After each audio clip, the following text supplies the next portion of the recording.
We are walking down the main street here in Knoxville. The track's just behind us there. As you can see in the background, there's cars being worked on by the teams. That's the cool thing here in Knoxville, is that you just see cars and teams everywhere. It really is a bit of a wet dream for everyone if you're a sprint car fan. And I got plenty of pictures, spoke to plenty of teams, drivers. It was really cool to see some of the special paint schemes that are coming out. A lot of them haven't been announced. There was the CMS Racing number 11 of Corey Eliason, that Mobil 1 car. That looks really trick. That's probably going to be in the running for best presented car, I think. It looked like Shots has got a white and blue car. I did get a sneak peek of Brad Sweet's very yellow car. The 49 Napa car looks very cool. I'm excited. That is honestly one of my favorite things about Nationals Week that they do that you just don't see anywhere else really, is the special paint schemes, or at home we call them liveries. So that was really exciting. But one thing I did do today out of all those things was I did get a chance to catch up with Aussie James McFadden. Obviously he's on the Outlaws for another year this year with a Roth 83 car. They had some problems earlier this year with the way things went. They had a bit of a tyre scandal. We touched just quickly on that, but we also spoke about things going on back home, like the World Series problems, where World Series Sprintcars was cancelled for another year and probably indefinitely. And some other things like the Classic and Australian Sprint Car Championship date clash. So here's a chat. We chatted for about 13 minutes. It was really great to chat with James inside his motorhome and talk about those things. So hopefully you guys enjoy it. James McFadden, we're here in Knoxville in your bus. How's life on the road this year? It's been fun at times. Obviously, it's been a bit of a struggle with some political shit, but the actual racing side of things has been pretty solid. Felt really good in the car a lot. The engine development stuff's been tough, but really fun with Toyota. Really happy to get Dennis and Teresa's 100th win, which was pretty big milestone, I think, and being a part of that was great. And then obviously getting Toyota's first Outlaw win as well. So for me, 4 wins on the year was pretty solid. I sort of set out at the start of the year to want to win 5. So we're well on our way to to being able to do that, and yeah, happy with the way it's going. It's been fun. The Knoxville Nationals is this weekend. How do you like your chances? Pretty good. It's probably the best lead up I've had coming into the Nationals. My half mile stuff's been really good. We've won 2 races on a half mile this year, and then quick timed here for the Outlaw show, and I think we ran 6th and 4th at the Outlaw shows here at Knoxville. So pretty good. Had a bit of a hit out last night. It was like a little test session for the Cappy, and felt really good. Messed my 2 laps up for qualifying, but outside of that, my engines, my car, everything feels good, and I'm confident that we can put in a good result. Back home, we've just had some news that World Series is not going to run. World Series obviously means a lot to you. You've won that a bunch of times, and as a professional race car driver, what's your thoughts on World Series not happening? Yeah, it's a touchy subject, obviously. Huge disappointment for Australian Speedway. I think we have such a good brand in World Series. I think the promoters and the people involved don't really realise that that the brand itself is huge in Australia with World Series Sprintcars, and how well known it is. They can promote a race and get half as many fans as what they would on the same date with the same drivers, but being a World Series race. I feel like they need to really look at how we can get it to get going again. I grew up, all I wanted to do was race World Series Sprint Cars. The end dream is to race the World of Outlaws, but for an Australian at the time, all I wanted to do was, race Brooke Tatnall and beat him at World Series Sprint Cars, or Max Dumsney. And I was fortunate enough, I got the opportunity to do that and live the dream and fulfill that and race all around the country, for a championship that meant a lot to me.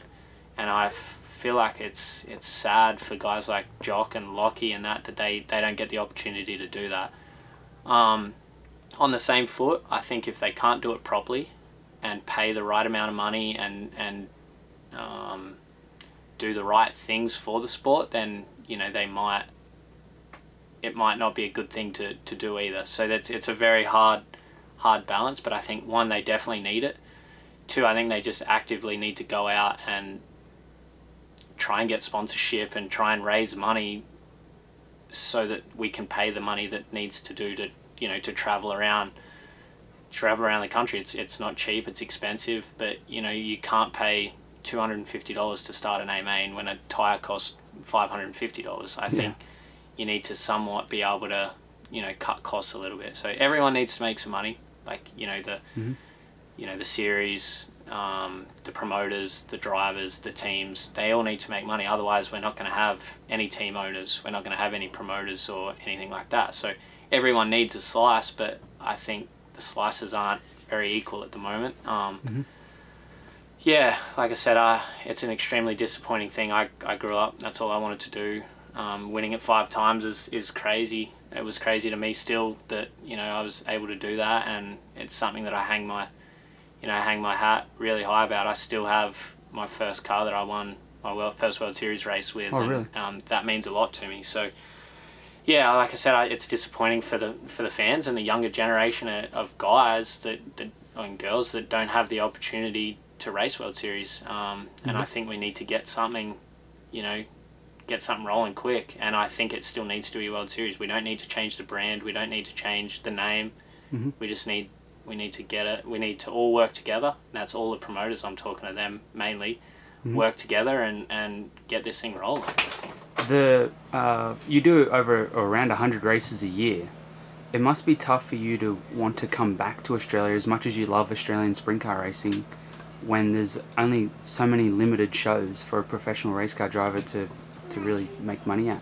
Yeah, I think that goes back to, you know, World Series it was worth me coming home for a longer period of time and racing. Where now it's not. You know, last year was the first year that I did a partial schedule, and for me it was more about spending time with family and hanging out and going to the beach and doing normal stuff than it was going home and racing. And to me that's disappointing, you know, when you're sort of at the prime of your career and you know, age and life at doing this. You know, you want to go home and hit as many races as you can, but for me financially it wasn't worth it.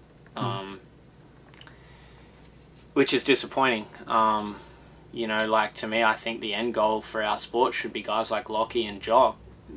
You know, they're doing a great job, they're winning races, they're young guys, they should be able to do it for a full-time job in Australia. They shouldn't have to come to America. There should be enough prize money in racing that they can do it for a full-time job. And right now I don't think that's possible unless you go and win 25 races, which in this current climate is pretty tough. So yeah, like I said, it's a tough balance. Everyone needs to make enough money to make it worthwhile, but yeah, I don't know. For me, I'm happy to come home and race 6 or 7 races and call it good and just keep my eye in for my American season. And yeah, it's disappointing. Do you plan on coming back, and if so, where? Yeah, my plan's to come back. Haven't finalised it all yet, but I'm pretty sure I'm going to do the same sort of schedule as I did last year and not really travel, spend time at home and hang out. I think, you know, there's some decent paying races around the country that pay good to win, and you know, they'd be good to do, but for me to go travel, you know, it's not in the cards for me, I don't think, at this stage. You know, I'd like to stay around home and run the Classic and then the Australian title, and probably that'd be about it. When you said the Classic and the Australian title, just this past week we've had a lot of talk about the 2025 Grand Annual Sprint Car Classic and the 2025 Australian Sprint Car Championship probably, or maybe, running on the same dates. They're scheduled for the same dates. What are your thoughts on that? Another political political issue. Well, you wouldn't put Eldora on the same weekend as the Knoxville Nationals, would you? Yeah. So to me, it's not even something that should be considered. The Warrnambool Classic is the only marquee event in Australia, I think. The Australian title's hasn't been and isn't, I feel, a big race at the moment, which is terrible to say. I feel like it's lost its momentum. It's lost its feel for a big race. It's not an event. It's just a race. So that, again, seems to be a lot of disappointing things, and I sound really negative, but we just want the best for the sport. But I think if it was me personally and I was involved with it all, I would try and move the Australian title date, you know, to before Christmas, so that, you know, the guy that wins it can run it for the whole year. The fans get to watch the Australian champion be there for the whole year. You get the, you know, the shirts while they're fresh. You know, there's no big marquee events before Christmas. And I think it'd be a really good time to do that. I think competing against the Classic is tough. People have spent a lot of money, like fans have spent a lot of money, and teams have spent a lot of money prior to the Classic and to get to the Classic. And I think that hurts, one, the Australian title crowd, and, you know, and then the car counts as well. So for me personally, if I had to choose which race I was going to race, I wouldn't even think about racing the Australian title over the Classic. So I think we need to think about that a lot, and, you know, build the Australian title up to an event that I want to fly home to go and race. I missed the last one. I think I missed the last two, because of one where they are scheduled in the year, and it's not worth me flying home for. So I think if you put it pre-Christmas, you're going to get every driver to compete for it, and then the fans are going to see number one on the track freshly crowned, instead of, you know, running an Easter and the end of the year, and that's sort of it. So yeah, I think that date stuff is kind of crazy, but it seems to be happening more and more, which is sad. You're a bit of a spokesman, whether you like it or not, for Australian sprint car racing. Obviously you just want to be probably just want to be a race car driver, but I guess, how do you take that on your shoulders to be a spokesperson for the sport, and is it difficult to balance that and also just concentrate on racing with the tougher series? Yeah, I think everyone always thought Brooke Tanner was just a big complainer, but I can see the older I get and the more I've been in the sport and been around, you know, the world racing, the more I can see the things that he was frustrated are the things that frustrate me. I just thought he was a grumpy old man, but you know, it's an extremely frustrating sport at home right now. You know, you've got such a good brand, you've got such good drivers that are young, you've got some older guys, like, you know, that have been around a long time, like me and Jamie, that still are racing against guys like Jock and Lockie that are putting in, you know, great drives and changing the fan base around, a lot like what Jamie and I did to Brooke and Kerry at home, and we've got great rivalries and great spectators. We've, you know, last year, say we raced World Series, those fake World Series races through Speed Week, and the fans were everywhere. It was huge. But the same old things keep getting in the way to make the sport bigger. So I think once we fix that, we might be all right. But yeah, I'm just a huge race fan. I get to be the 1% of the guys that get to race for a living and love doing it, and I'm fortunate enough to be in the position to do that.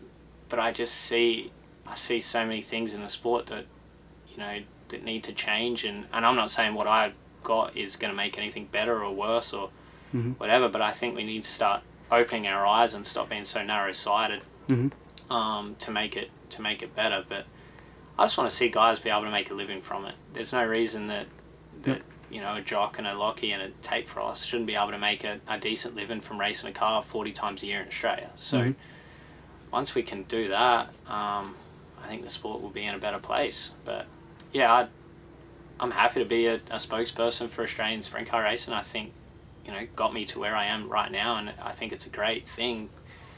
It's just too much, I don't know, I hate to use the word politics, but it seems there's way too much politics in it. There's too many bosses and not enough working together and trying to figure it out. I don't know, I've read a few things that you've said, and I agree with them. I think you're a lot like me. You just want the best for the sport, and right now we aren't getting it. Awesome. Well, I hope the Nationals is good to you this week, and I appreciate you talking about it. No worries. Like I said, I don't want to sound like I'm complaining, because we do have a good thing, but we just need to make it better while we've got the chance to. Otherwise, we'll lose it. So we'll keep working at it.